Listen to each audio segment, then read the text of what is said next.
mau saya zikir kok malah tambah galau. Salah satu dari niat atau bagaimana yang lebih baik untuk cara berzikir menurut agama Islam Pak Ustadz, kalau bisa wudhu dulu, tapi kalau nggak bisa wudhu langsung saja zikir. Kalau mau zikirnya pakai tasbih yang 100 itu bagus. Banyak orang pergi umroh lebih lama milih tasbih daripada bertasbih. Milih tasbihnya lama, tasbih batu, tasbih kaca, tasbih koka, tasbih zaitun. Oh, tasbihnya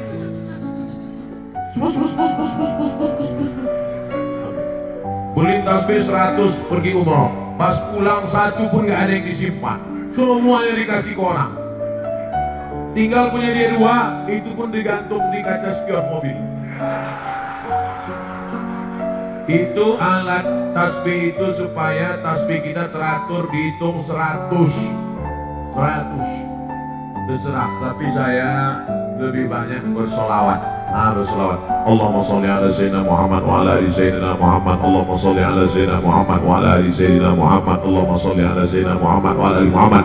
Mulut menyebut, hati mengingat, sikap mengagungkan. 3 caranya.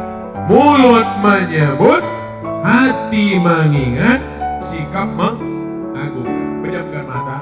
Kalau bisa sholat dulu, kalau pagi sholat duha, kalau malam sholat tahajud, kalau nggak ada waktu sholat sunat mutlak 2 rakaat, sholat sunat hajat. Ya Allah, tolong hajatku ini supaya tunaikan segala, mudahkan urusan dunia akhirat, tenangkan batinku.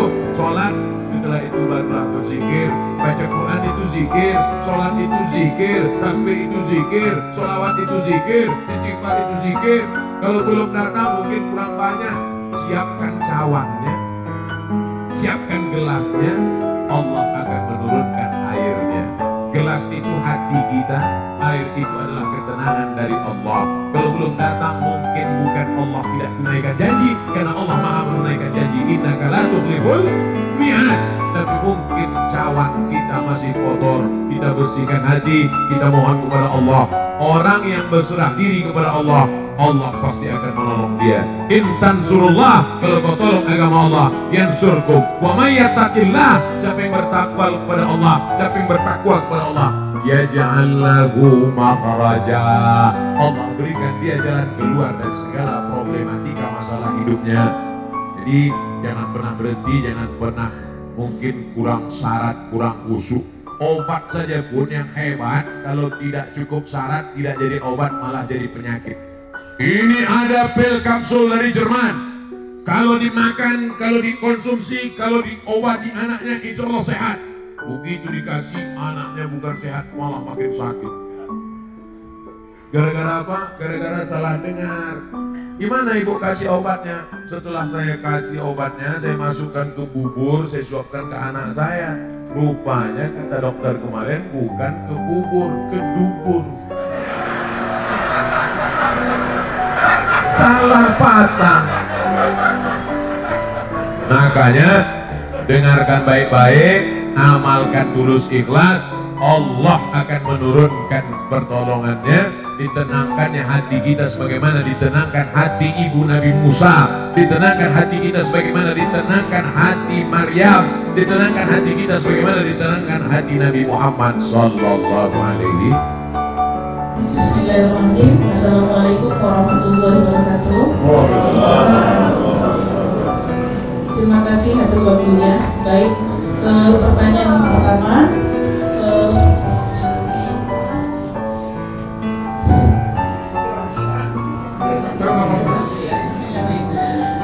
amalan apa yang harus kami lakukan sebagai kaum wanita agar dapat mengantar kami ke jannah maupun kami ataupun suami? Yang kedua, mana lebih baik zikir pribadi dengan zikir jamaah? Yang ketiga, apakah ada doa yang dikatakan doa yang tertunda? Terima kasih. Assalamualaikum warahmatullahi wabarakatuh.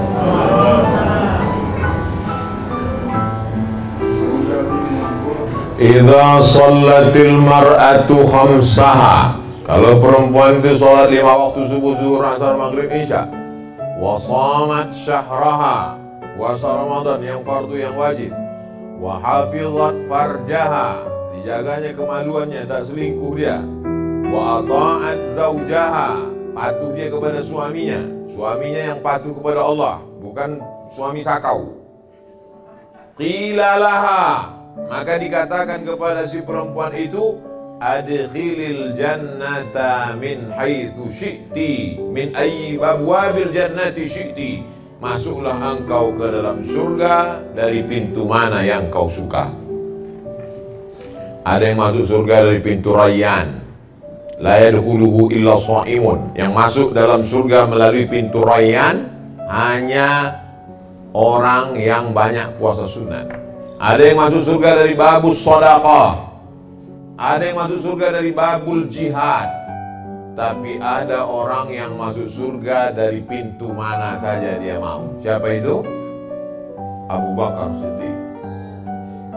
Kami yang perempuan ini Pak Ustaz, salat khamsaha, shamat syahraha, hafizat farjaha, ata'at zaujaha. 4 dia lakukan. Apa kata Allah Ta'ala? Udkhulil jannata min abwabin, min ayyi abwabin syi'ti, masuklah engkau ke surga dari pintu mana saja yang kau mau. Insya Allah ibu-ibu ini masuk dari pintu surga yang mana dia mau. Apa sih dua? Zikir sendiri atau berjamaah?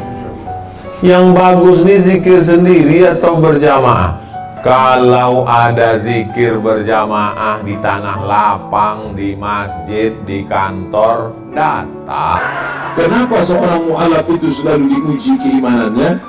Kenapa berat betul ujian ini Pak Ustaz? Karena hadiahnya surga. Kalau ringan hadiahnya kipas angin.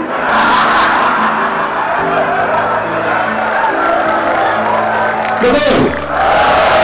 Al-jaza ala qadri amal, sebesar apa balasannya. Ada dulu artis, namanya tak boleh disebut, menjaga kode etik jurnalistik. Masuk waktu dia sebelum masuk Islam kayaknya, tapi setelah masuk Islam tak lama sesudah itu suaminya meninggal, habis itu dia dituduh korupsi, habis itu dia masuk penjara, habis itu luar biasa. Tapi Allah insya Allah memuliakan dia, insya Allah. Amin. Kita doakan saudara-saudara kita mu'alaf ini, saudaraku yang mu'alaf, aku sholat ini walaupun penceramah, walaupun haji, walaupun MA, tapi dia sudah bergelimang dosa. Aku sholat lapendos, lelaki penuh dosa. Tapi kalian saudaraku yang mu'alaf, begitu kalian masuk Islam, kalian bersih. Semua amal kalian diurang dari 0. Di dunia ini yang diurang dari 0 2. Pertama mu'alaf, yang kedua pegawai Pertamina. Makanya kalau ada anak-anak lajang, Ustaz Somad, saya mau menikah Ustaz, tolong carikan saya perempuan yang siap hidup awal dari 0, pergi ke pom bensin. Saudaraku mu'alaf, setelah kau masuk Islam kau terusir dari keluarga, setelah kau masuk Islam kau tak dapat harta warisan, setelah kau masuk Islam kau diuji dan dirajak, sabar, karena Allah memuliakan engkau di akhirat. Allah akan memasukkan engkau ke dalam surganya bi ghairi hisab. Allah akan memuliakan engkau di dunia, di akhirat. Di dunia diselamatkan engkau dari kemusyrikan, di akhirat diselamatkan engkau dari api neraka jahanam insyaallah. Sabar, kau dengarkan pengajian, kau ikut majelis-majelis ilmu insyaallah. Ini pertanyaannya jauh dari European Union. Assalamualaikum warahmatullahi wabarakatuh. Waalaikumsalam. Semoga Ustaz Somad senantiasa dalam ridho Allah, amin. Pertanyaan saya terkait dengan istilah aswaja, ahlus sunnah wal jamaah. Insya Allah Pak Ustaz bisa memberikan penjelasan dari arti makna latar belakang aswaja. Apa benar apabila ditelaah bahwa aswaja memiliki garis keturunan langsung dari Rasulullah? Bagaimana kita tahu keaslian daripada ulama-ulama yang mengatakan mereka adalah habaib? Saya hadir di Hotel Crown. Ketika itu 2 tahun yang lalu datang Habib Umar bin Hafiz, Hafizahullah, Wasadadullah. Jadi di Jakarta ini ada namanya Persatuan Ahlul Bait Keturunan Nabi Muhammad Sallallahu Alaihi Wasallam. Nama ketuanya Habib Zain Ibnu Sumaid, Hafizahullah. Habib Zain Ibnu Sumaid. Dulu saya dikasih kartunya saya simpan di dompetnya tinggal pulang. Nah, nanti yang ngaku-ngaku habaib dicek di sana. Kata Habib Zain bin Suhaid, kami bisa ngecek dia Habib asli atau Habib palsu dari 4 nama. Abdul Somad bin Bakhtiar bin Yahya bin Ahmad Shah. Dari 4 namanya nanti dicek bisa ketahuan. Wah, ini Abdul Somad bukan keturunan Nabi Muhammad, jadi keturunan Nabi Adam. Bisa dicek. Jadi nanti kalau ada orang ngaku, itu pasti ada silsilah nasab dia. Al-Haddad, Al-Shihab, Al-Jifri, Al-Sakaf, Habib Salim As-Sakaf Al-Jifri, Habib Rizik Shihab, Habib Fulan. Ini ada silsilah nasabnya sampai kepada Sayyidina Ali, sampai kepada Sayyidina Husain anak Sayyidatuna Fatimah, Fatimah anak Sayyidina Muhammad sallallahu alaihi wasallam. Adapun makna ahlus sunnah, orang yang berpegang kepada sunnah-sunnah Rasulullah sallallahu alaihi wasallam. Apakah pernah Nabi duduk-duduk di masjid buat pengajian seperti ini? Mana? Nabi duduk, Sayyidina Ali, Abu Bakar, Umar, Utsman, Ali, Thalhah, Zubair, halakoh namanya. Halakoh artinya lingkaran. Maka perbuatan kita ini sesuai apa tidak dengan sunnah Rasulullah? Sesuai. Maka perbuatan yang sesuai dengan sunnah dilaksanakan. Perbuatan itu dilakukan oleh orang ahlus sunnah. Ada ahlus sunnah, ada lawannya. Namanya apa? Ahlul bid'ah. Perbuatan yang tidak dilakukan oleh Nabi Muhammad SAW, memisahkan antara laki-laki dan perempuan. Sunnah apa bid'ah? Sunnah, tak boleh campur aduk. Makanya dibuat itu ada pagar, agak langgar-langgar pagar sedikit. Tapi nanti pas ketika sholat, apa kata imam? Sawu sufuf, luruskan shaf. Shaf laki-laki yang paling baik di depan, shaf perempuan yang paling baik di belakang. Ini adalah sunnah-sunnah. Maka keluar dari sunnah ini disebut dengan ahlul bid'ah. Jangan mudah menunjuk orang, hei pelaku bid'ah. Karena kalau ditunjuk orang pelaku bid'ah berarti dhalalah. Kalau sudah dhalalah berarti nar. 3 sepaket, 3 paket, 3 dalam 1, 1 dalam 3. Bid'ah, dhalalah, binar. Jangan mudah menuduh orang dhalalah kalau tidak betul-betul itu memang bid'ah. Karena ketika kau tunjuk saudaramu, hei pelaku bid'ah, berarti sudah mengeluarkan dia dari ahlus sunnah. Kita ini insya Allah tetap sampai mati dalam ahlus sunnah wal jamaah.